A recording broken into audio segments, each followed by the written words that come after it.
Imagine being able to enter the world of a video game.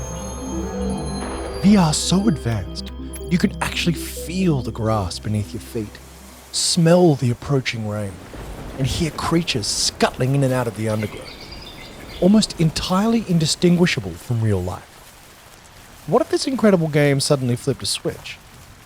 If you die in the game, you die in real life. If someone tries to remove your VR headset in the real world, you die. This is the loose plot of Sword Art Online, a light novel turned anime which brought the now ubiquitous and oversaturated genre of Isekai anime into popular consciousness. It was so influential that it inspired the creator of the Oculus Rift VR system to build a real-life version of the fictional NerveGear, including the part where it kills you if you lose the game. But we'll come back to that later. Welcome to Gateway to Anime. First of all, a big thank you to all of our Patreon supporters for making this video possible. If you like what we do here, consider joining for exclusive content, early releases, and access to our Discord server. Sword Art Online changed anime forever. This show created a formula which could be adapted and copied 1,000 different ways, inspiring so many similar works that the whole Isekai genre was banned from Japanese short story contests in both 2016 and 2017. Now, over 10 years after Sword Art Online burst onto the anime scene, let's dive into the past 10 years of Isekai. First, let's rewind a little bit. What is Isekai? Well, if you're familiar with Alice in Wonderland or the world of Narnia, it's a good starting point. Isekai essentially translates to another world. Generally, this genre focuses on a normal person being transported, reborn, or trapped in a parallel universe of some kind. An important part of what defines Isekai is the travelling to another world. Fantasy works like Lord of the Rings don't count, as that world is all-encompassing. There's no protagonist leaving the world we're familiar with to enter Middle-earth. And there is a blurry middle ground with stories like Harry Potter, which you can hear us yell at each other about in our podcast episode linked below. But the travelling to an alternate world is very important. In English literature, this narrative style is known as portal fantasy. Isekai has developed its own distinctive set of conventions, which we'll get into later. But many of these classic portal fantasy stories could be considered Isekai. Toto, I have a feeling we're not in Kansas anymore. Since Sword Art Online brought the genre into vogue, many classic anime have also been identified as part of the Isekai genre. One of the most famous Isekai in anime is the Oscar-winning Studio Ghibli film, Spirited Away. The story follows a young girl, Chihiro, being spirited away into the spirit world, ruled by gods, witches, and spirits, as her parents are transformed into pigs. Chihiro must discern which of the yokai she can trust and find a way to save her parents and escape the spirit world. The concept of an alternate world for spirits runs deep through Japanese tradition, referenced in both Shintoism and Buddhism as Rekai, the kanji literally translating to spirit world. You can see this influence far beyond just the Isekai genre in classic anime like Bleach and Death Note, but the narrative style of Isekai itself has roots in ancient Japanese literature, in particular, the tale of Urashima Taro. This is a folktale about the fisherman Urashima Taro, who, while out fishing, saves a turtle and is then brought to a wondrous undersea kingdom. The twist, however, is that after ostensibly spending 3 to 4 days in the Sea Kingdom, he returns home only to find that over 300 years has passed. The tale was adapted into one of the earliest anime films, Seitaro Kitayama's Urashima Taro, in 1918. The first real wave of popular isekai came in the 1990s, most predominantly in the shoujo demographic, with seminal shows such as Inuyasha, Fushigi Yugi, and Far From Away. However, it wasn't until the light and web novel boom of the early to mid-2000s that the isekai genre began to develop its formula. This time period saw huge technological leaps that ushered in the popularity of the isekai genre. Today, Apple is going to reinvent the phone. It was the dawn of the smartphone era, with everyone suddenly having the internet in their pockets. Not only that, it saw video games transition from being perceived as kids' toys to being an engrossing storytelling medium, outpacing Hollywood in profits. This new tech also enabled independent artists to share their creative vision with the world, especially through the brand new medium of Kitai, cell phone novels able to be disseminated at speed via text. This technology enabled authors like Reiki Kawahara to easily cultivate niche fan bases, and by 2012, he cracked the code with Sword Art Online.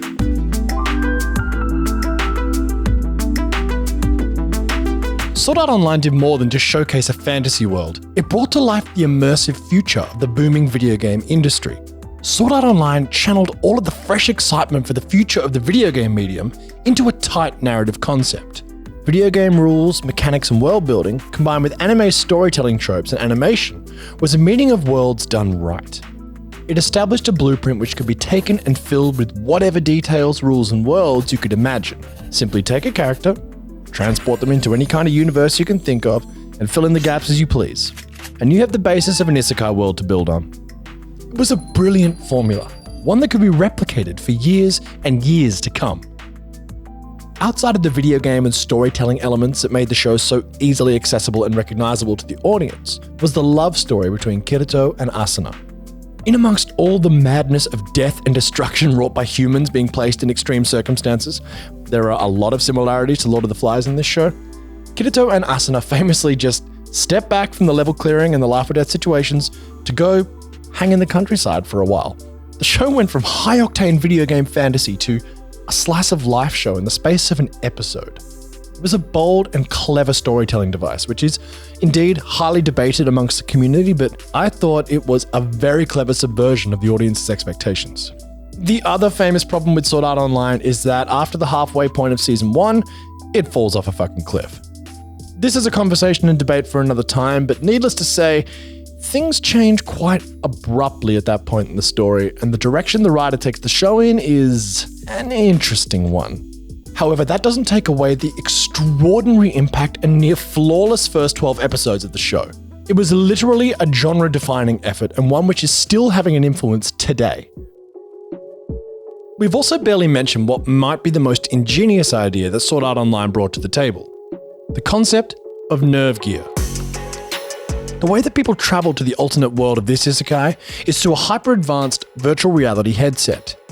This NerveGear transmits electrical signals directly to the user's brain, just like how our eyes and ears work. This enables the user to experience the game world in flawless fidelity, as vividly as the real world itself.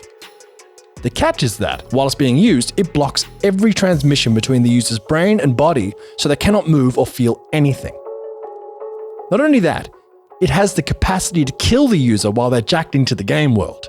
If you die in the game, you die in real life. So simple, but so effective. The tech landscape of the 2010s was no doubt a huge factor in the success of Sword Art Online. With the emergence of personal VR tech and video games striving for photorealism, NerveGear seemed like a logical future for the medium. Not only that, the concept of jacking into a virtual space is a familiar one in sci-fi. I'm in. William Gibson's Neuromancer coined the concept and was a keystone to the cyberpunk genre, including the archetypal Razor Girl. These ideas influenced Ghost in the Shell and, in turn, The Matrix and Avatar, which we talk about more in our previous video. You can check it out here. What is it? Cutting edge VR, Flynn. Just lay back, close your eyes. William Gibson went on to write The Peripheral, recently adapted to a live-action series in which people jack into lifelike sims using headsets similar to Sword Art Online. The dream of fully immersive VR isn't just relegated to sci-fi works like these and Ready Player One. Although real-life VR tech is still fairly limited, it's been moving forward in leaps and bounds. Which brings us to the story of Palmer Luckey. My name is Palmer Luckey, and I'm a virtual reality enthusiast and the designer of the Rift. Luckey was a pioneer of virtual reality tech, responsible for the hugely successful Oculus Rift. The Oculus Rift launched a Kickstarter for funding the very same year that Sword Art Online released, and Luckey credits the popularity of the anime as fundamental to the success of the Rift. Luckey's VR tech made him a billionaire when Facebook bought Oculus in 2014, and since then, in classic tech billionaire fashion, Luckey's been living like a kinda supervillain. Why was Palmer Luckey fired? And what I wanted to do was build a new company where we can take people out of roles in big tech and put them to work helping with national security. The technology companies that really dominate our tech industry largely refuse to do work with the US Department of Defense. Workers at other tech companies such as Google, Microsoft, Amazon, and Palantir have all objected to doing similar work, leading to protests by employees and activists. I want to become one of the major defense contractors that's building technology for the United States government. To commemorate the 10-year anniversary of Sword Art Online, Luckey returned to the world of VR with his version of real-life NerveGear. His version includes 3 explosive charge modules from one of his weapons projects. When an appropriate game over screen is displayed, the charges fire, instantly destroying the brain of the user. Luckey was quoted as saying, "The good news is that we are halfway to making a true NerveGear. The bad news is that so far, I've only figured out the half that kills you." Well, the future of gaming is bright, I guess. Needless to say, Palmer Luckey is a huge Sword Art Online fan. Reiki Kawahara even gave him a handmade Sword Art Online artwork as a wedding gift. Palmer Luckey's story just goes to show the enormous impact of Sword Art Online and the Isekai boom that followed. While the tech landscape of the 2010s was no doubt a huge factor in the success of Sword Art Online, the success of the Isekai genre at large may dovetail with a more specific social phenomenon, one that Isekai writers are so familiar with that it makes its way into the stories themselves. The concept of the Hikikomori is an intriguing one, and one initially considered unique to Japan. Hikikomori roughly translates to pulling inward or to seclude oneself. This results in acute social withdrawal and is prevalent in young male adults and teens who choose to withdraw from society and seek extreme degrees of isolation and confinement. Figures released in 2010 suggest there are more than 700,000 people living as Hikikomori within Japan, with the average age being 31. However, government estimates suggest that over 1.5 million people were on the verge of becoming Hikikomori too. The nexus of the Hikikomori condition usually starts to manifest during the period of transformation from youth to the responsibilities of adulthood. Anyone who's watched an anime set in a high school context probably has a vague idea of how competitive and intense a Japanese education system is. This likely ties in with Japan's notoriously intense work culture and the concept of koroshi, roughly translating to death by overwork. Many adults in Japan feel overwhelmed by the modern Japanese society, or feel unable to fulfill their expected societal roles as they've not formulated a sense of personal hone and tatame, one's true self, and one's public facade necessary to cope with the paradoxes of adulthood. With such overbearing pressure, no wonder Isekai resonated with Japanese audiences. It should come as no surprise that many of the protagonists in Isekai identify as Hikikomori. Some characters adopt a less severe version known as NEET, initially a British term which stands for not currently in employment, education, or training. And indeed, the concept of Hikikomori is spreading globally, and this is one of the factors that make these characters relatable. These protagonists share our exhaustion from our daily lives and have found a way out.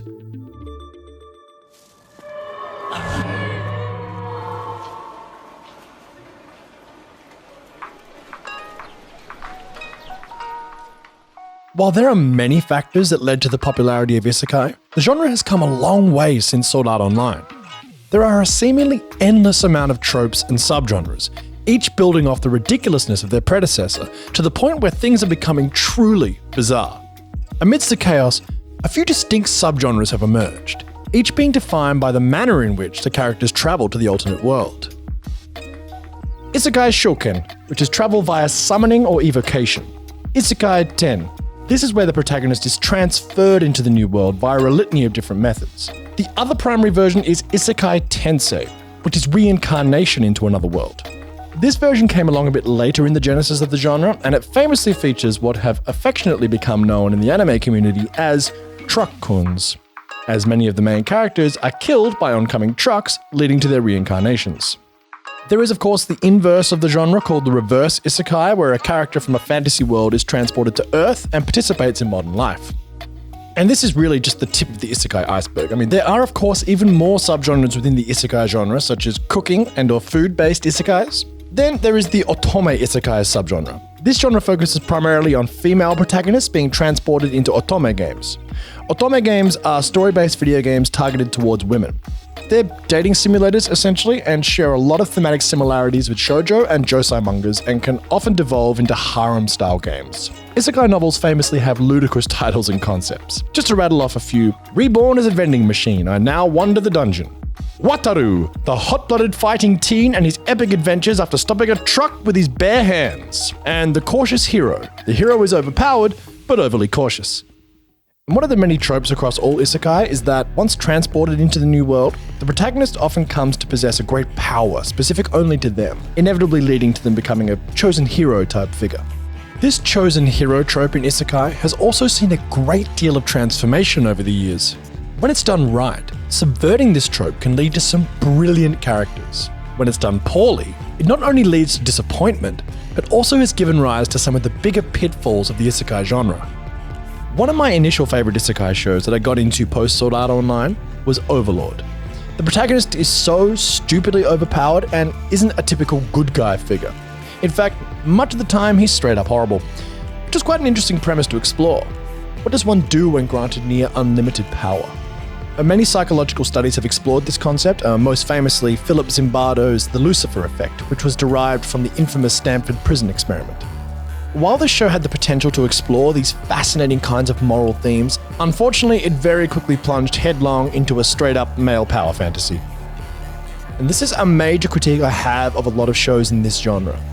While a lot of the protagonists of these shows come from mundane or troubled existences in their real lives, they're often gifted extraordinary power, and well, let's say a lot of their actions don't come as much of a surprise. This can lead to a lot of harem-style isekai shows where the protagonist becomes near irresistible to the opposite sex, and I don't think these are healthy themes or tropes to promote, as they're lazy, derivative, and also highly problematic. Having your protagonist so incredibly overpowered is a fun idea, but unless there's something more to that, it loses steam very, very quickly. There is almost no conflict in Overlord. He just steamrolls everything. Drama is conflict, and conflict is drama. There is none of that here. Rather than being a clever subversion of the chosen hero trope, Overlord quickly just became boring. It's disappointing because there are ways to pull off the overpowered hero concept really, really effectively. Just look at Saitama from One Punch Man, which we explain more in this video.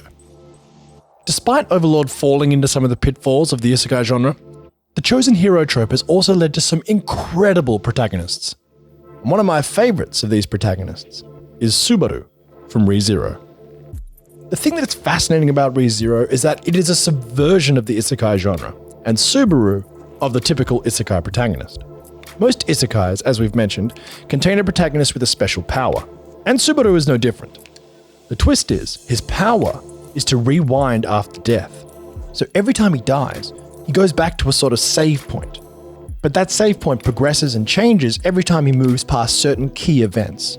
This show does what Overlord wouldn't, and really drills down into the psychological consequences of the emotional impact of dying, and how the multiple different scenarios play a role in creating trauma.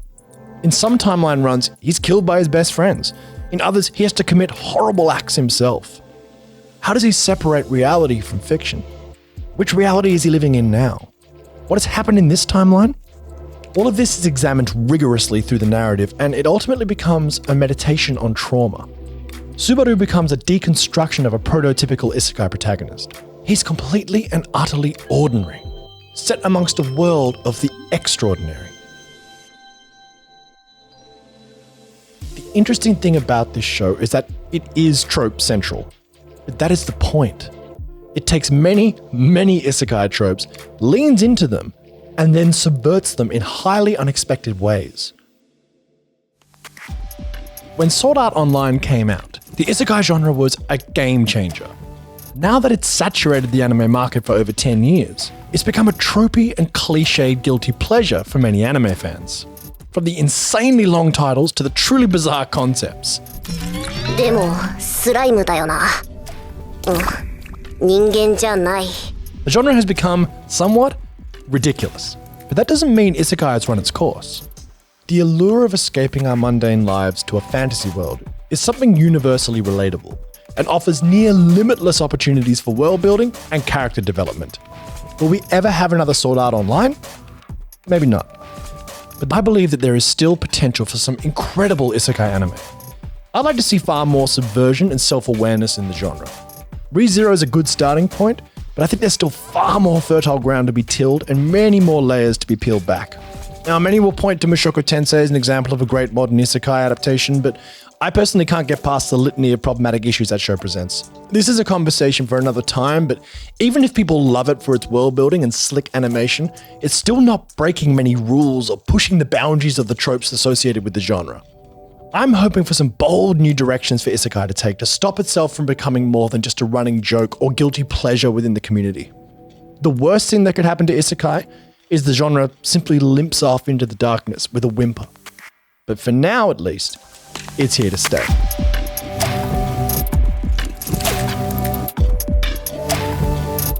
If you're feeling nostalgic for Sword Art Online, check out our coverage of Crunchyroll Expo, where they had a 10-year anniversary section for the show. We also made some great new shirts, which you can purchase at merch.gatewaytoanime.com to support our channel. Or you can sign up as a Patreon for exclusive content, early releases, and access to our Discord server. Let us know your thoughts about Isekai in the comments down below, and we'll catch you next time.